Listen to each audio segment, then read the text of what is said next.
and today I'm going to be showing you how you can develop your own color film at home. Now, to develop your own film at home, there are going to be some things you're going to need. First off, we want to start with the chemicals. What we'll be using today is the Cinestill's C-41 Color Developing Powder Kit. Next, you're going to want to have containers in which you can put the developing chemicals in. You can use plastic liter containers or glass liter containers. Then you're going to want to make sure you obviously have some film to develop. You're going to want to also have a film developing canister. This is where you load the film and process all your chemicals in a light sealed environment. The one I have is this Patterson developing tank. It holds two 35mm rolls of film or one 120mm roll of film. Next, you're going to want to have something to pop the top off of that 35mm roll of film. You're also going to want to have scissors to cut the film take-up spool. You're going to need a thermometer to measure the temperature of the developing chemicals. You can also get a funnel to pour your chemicals in and out of both containers to avoid spills. I have this collapsible one. I really love it. Works great. And lastly, you'll need a darkroom changing bag. You can change and load the film either in a dark room, closet, or this bag here. It allows you to put all the things you need to change and load up that roll of film into the film canister, and does it in a completely dark environment. Now that we have all the materials, we can get started on actually loading the film onto the take-up spool. You're going to use your bottle opener or something to pry open the film canister. So you get it on the top edge of it and just pop it off. And what's going to reveal is inside is the film. Now this is all going to happen in the darkroom bag, so you're going to take that liter there that's already exposed and you're going to cut it off so you can make a clean cut. By having that clean cut, it makes it easier to put into your reel. Now, what I have found is easier is to actually bend the sides of the film so it can go into the take-up spool a lot smoother.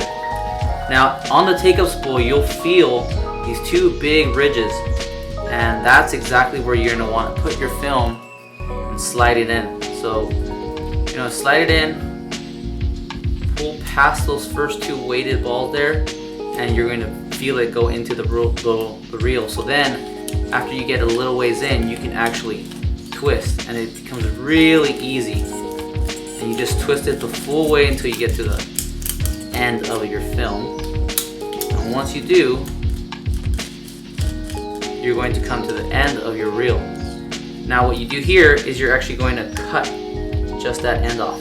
And then you put it back into your center weighted piece for your Patterson filling tank and put it in. And if you have two rolls, you can put two in.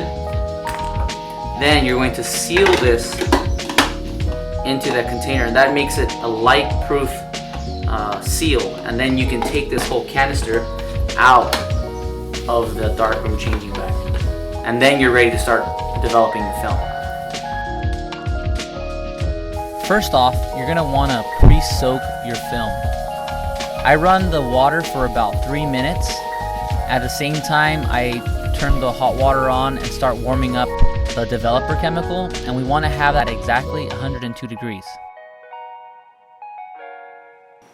So after you're done pre-soaking your film and making sure you've dumped all that water, you're going to get ready to add in your developer.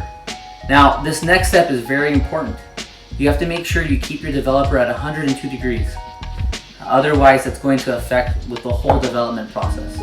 After you've gotten into that temperature, you're going to want to go ahead and add it into your canister, making sure you pour a good amount of the film developer into the canister. After you've done that, you're going to want to seal up your lid nice and tight. You're going to want to, for the first 10 seconds, you're going to want to shake it for 10 seconds.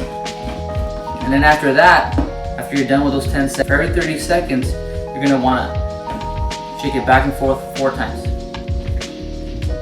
And you're going to want to do that for exactly 3.5 minutes. After the 3.5 minutes, you're going to want to go ahead and get ready to pour the developer back into the container. With your funnel, you're going to want to make sure you pour it back in. Now you're ready to add in your Blix. Carefully making sure you don't spill anything, because this stuff stains and it has a strong smell to it. So if your skin is sensitive, I'd recommend maybe wearing gloves. Otherwise, for the first 10 seconds, you want to go ahead and have constant agitation.